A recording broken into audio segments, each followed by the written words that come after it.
Students, आज की class का हमारा टॉपिक है practical problems on union and intersection of two sets. वैसे भी हमने पिछली क्लासेस में यूनियन और इंटरसेक्शन के बारे में डिस्कस किया हुआ है और उसके बेसिस पे जो एक्सरसाइज है वो भी हमने सॉल्व किया है। आज कुछ वर्ड प्रॉब्लम्स हैं और कुछ न्यूमेरिक प्रॉब्लम्स हैं जो हमें सॉल्व करनी है, which will be based on union and intersection of two sets. Then for this one, first of all we will write some important formulas in which first we have NA union B is equal to NA plus NB minus NA intersection B। ये सबसे important formula है जो हमें आगे exercise में use करना है। इसके बाद में सेकेंड फॉर्मूला है N A union B union C is equal to, इसका फॉर्मूला है NA plus NB plus NC minus N A intersection B minus N B intersection C minus N C intersection A plus N A intersection B intersection C। ये किसका formula है? जब हमारे पास में NA union B union C दिया हो, then in this case we will write NA plus NB plus NC minus NA intersection B minus NB intersection C minus NC intersection A and last plus NA intersection B intersection C। Third है NA minus B। For this one we will write NA minus N A intersection B. Fourth is NB minus A is equal to, we will write NB minus NA intersection B. Fifth, N A dash union of B dash is equal to, we will write N union minus N A intersection B and last हमारे पास में है sixth N A dash intersection B dash। For this one we will write N U minus N A union B। तो ये कुछ basic formulas हैं जो हमें आज की एक्सरसाइज में यूज करना है और कुछ क्वेश्चंस मैं यहाँ पे सॉल्व करूँगा और some questions I will give you as a work, तो उसे आप सॉल्व करेंगे। और बहुत इंपॉर्टेंट एक्सरसाइज है ये, एग्जाम में यहाँ से क्वेश्चंस आपको पूछे जाते हैं। तो अभी हम ये जो फॉर्मूले हमने लिखे हैं तो हम आगे इम्प्लीमेंट करते हैं, तो इसके लिए हम कुछ क्वेश्चंस यहाँ पर ले रहे हैं। क्वेश्चन हमारे पास में है, इसमें जो फर्स्ट फॉर्मूला मैंने बताया है आपको NA union B is equal to NA plus NB minus NA intersection B। ये सबसे ज़्यादा यूज होने वाला फॉर्मूला है हमारी एक्सरसाइज में। तो चलिए हम कुछ क्वेश्चन ले रहे हैं यहाँ पर। क्वेश्चन हमने लिया है question 1, if X and Y are two sets such that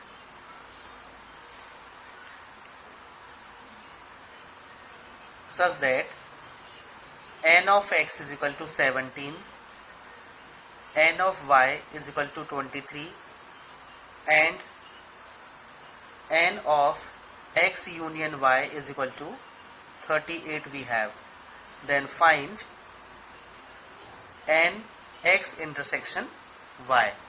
ये हमें फाइंड करना है। तो देखिए सब कुछ यहाँ पर गिवन है, हम सीधे फॉर्मूला यूज करेंगे। तो इसके सॉल्यूशन में हम लिखेंगे पहले यूजिंग फॉर्मूला। कौन सा फॉर्मूला यूज करेंगे हम? NA यूनियन B का फॉर्मूला। तो NA union B is equal to, we have NA plus NB minus NA intersection B। Question में A और B की प्लेस में हमें क्या दिया हुआ है? X और Y दिया हुआ है। तब इस केस में क्या होगा? NA यूनियन B मतलब X यूनियन Y कितना है? इसको हम और करके लिख सकते हैं NX union Y is equal to, formula बनेगा आपका NX plus NY minus NX intersection Y। यहाँ पर हम वैल्यू पुट करेंगे तो इसकी वैल्यू कितनी है? 38 इज इक्वल टू NA हमारे पास में है 17 plus 23 minus NX intersection y। इन दोनों का एडिशन कितना होगा 40, और 40 को हम यहाँ शिफ्ट करेंगे तो हो जाएगा आपका 38 minus 40 is equal to minus N X intersection y। यहाँ हो जाएगा आपका -2 is equal to minus N X intersection y। ये माइनस से माइनस कैंसिल होगा, तो जो एन एक्स इंटरसेक्शन y की वैल्यू है वो क्या मिलेगी, यहाँ से 2 मिलेगी, और ये क्या है इसका फाइनली आंसर है। एक और वर्ड प्रॉब्लम हम ले रहे हैं, क्वेश्चन नंबर 2 है। In a group of 400 people 250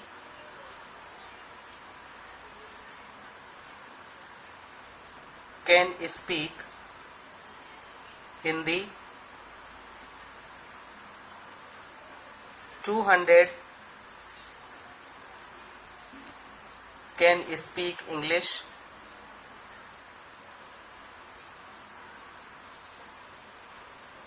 how many people can speak both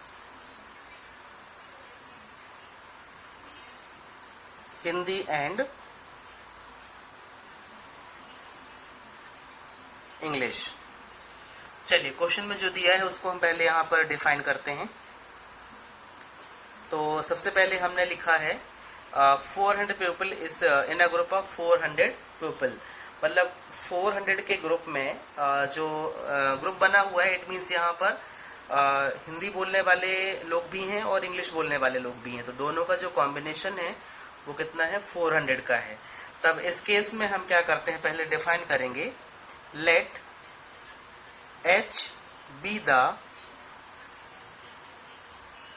set of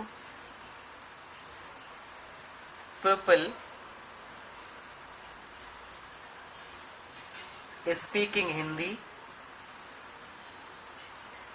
and E be the set of people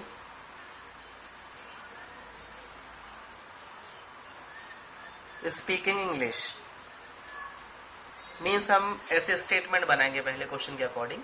तो जो H है वो किसके लिए लिया है हमने, हिंदी के लिए लिया है, और जो E है वो किसके लिए लिया है हमने, इंग्लिश के लिए लिया है। तो क्वेश्चन में हमारे पास में दिया हुआ है, नाउ अकॉर्डिंग टू क्वेश्चन,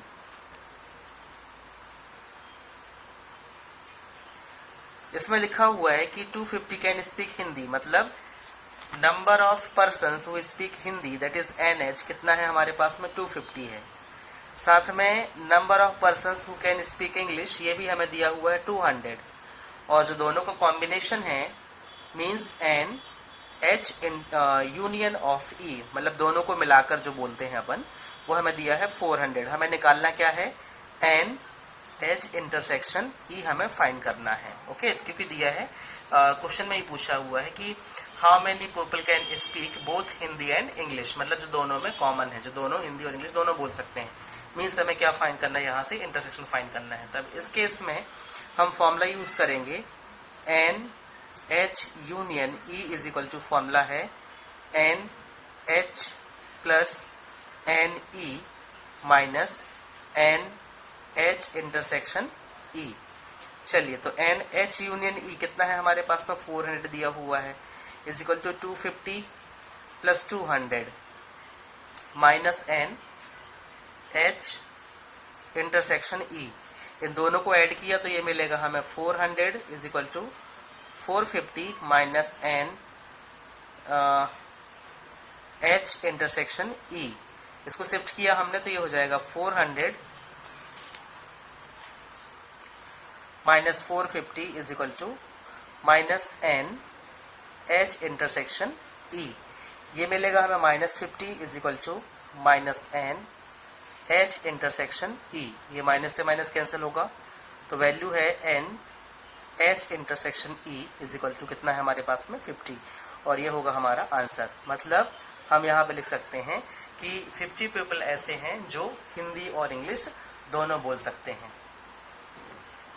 एक क्वेश्चन और हम ले रहे हैं, क्वेश्चन नंबर 3 है। In a group of 65 people 40 like cricket, 10 like both cricket and tennis, then how many like tennis only,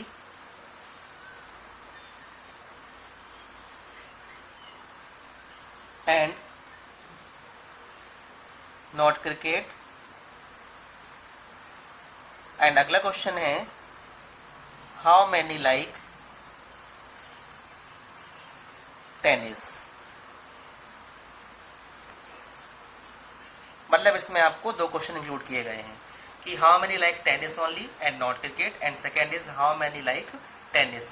तो जैसे भी हमने इसके ऊपर वाले क्वेश्चन में किया है कि यहाँ पर 2 types of player we have, first is for cricket and second is for tennis. तो जो क्रिकेट वाले हैं उसको हम सी अज्यूम कर लेते हैं और जो टेनिस वाले उसको अपन टी अज्यूम कर लेते हैं, और फिर उसके बाद में फॉर्मूले के यूज करके हम आगे की वर्किंग परफॉर्म कराते हैं यहाँ पर। तो इसके लिए हमने लिखा है कि let C be the set of people who like cricket and T be the set of people who like tennis। ये हमने क्या किया है, दोनों के लिए स्टेटमेंट फॉर्म किया है। देन जो NC है वो कितना हो जाएगा 40, एन सी इंटरसेक्शन टी जो दोनों में कॉमन है वो है 10, and n C union T is equal to दिया है हमें क्या 65।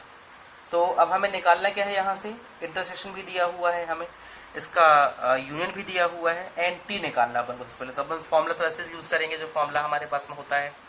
फॉर्मूला है n C union T is equal to formula we have n C plus n T minus n C intersection T. इस केस में एन सी यूनियन टी की value हमें given है, कितनी है 65 is equal to n C 40 plus n T minus ये भी given है पर कितना है ये 10। तो ये 40 माइनस 10 कितना हो जाएगा आपका 30। यहाँ पर हम लिखेंगे 65 is equal to 30 plus n T. Then 30 को शिफ्ट किया तो क्या मिल जाएगा हमें 65 minus 30 is equal to n T, means ये हो जाएगा हमारा n T is equal to 35। तो ये टेनिस का तो हमें आंसर मिल गया। अब हमें क्वेश्चन में आगे दिया था कि हमें वो फाइंड करना है who like tennis only and not cricket. तो यहां पर हम लिखेंगे now number of people who like tennis only and not cricket. तो इसके इसमें फॉर्मूला बन जाएगा हमारा एन टी माइनस सी का फॉर्मूला लगेगा कि टेनिस ओनली नॉट क्रिकेट। तो टी माइनस सी हम निकालेंगे तो फॉर्मूला हो जाएगा आपका n T minus n C intersection T. Value put करेंगे तो यहाँ पर एन टी की वैल्यू कितनी है 35 है, माइनस ये हमें दिया हुआ 10, तो इज इक्वल टू क्या जाएगा आपका 25। तो जो 25 है वो आंसर है जिसमें जो किसको इंडिकेट करेगा आपका who like tennis only and not cricket. तो स्टूडेंट्स इस तरीके से आज की क्लास में हमने जो चैप्टर था वो फिनिश कर दिया है और इसके बेस पे आपको एक्सरसाइज भी मैं भेज दूंगा, उसे आप सॉल्व करेंगे। और नेक्स्ट क्लास में मुझे आप लोग जितना भी कंटेंट्स मैंने क्लास में करवाया है और जो भी एक्सरसाइज मैंने आपको दिया हुआ है मुझे कंप्लीट उसकी पिक लेकर उसकी पीडीएफ फाइल मुझे भेजना है, क्योंकि ऑफिशियली वो हमें रिकॉर्ड में रखना है और उसी के अकॉर्डिंग आपका जो एवोल्यूशन होना है for 11th class totally based रहेगा। तो सो बी केयरफुल, जो भी वर्क आपको दिया गया है उसको आपको टाइम है भी आज की जो क्लास है उसके बाद फिर आपको अभी गैप मिल जाएगा, तो उसमें आप उसको कंप्लीट करिए और कंप्लीट करने के बाद में नेक्स्ट क्लास में मेरी क्लास मतलब वीडियोस अपलोड होने के पहले मुझे आप अपना वर्क जो है वो सेंड कर दीजिएगा, ताकि उसको सॉल्व करके मैं ऑफिशियली उसको मेंटेन कर सकूं। तो चलिए मिलते हैं हम अगली क्लास में अगले चैप्टर के साथ में, और जो भी वर्क है यहाँ पर उसको आप कंप्लीट करिए। आगे का जो चैप्टर है वो रिलेशन फंक्शन वो हम नेक्स्ट क्लास में करेंगे। Thank you.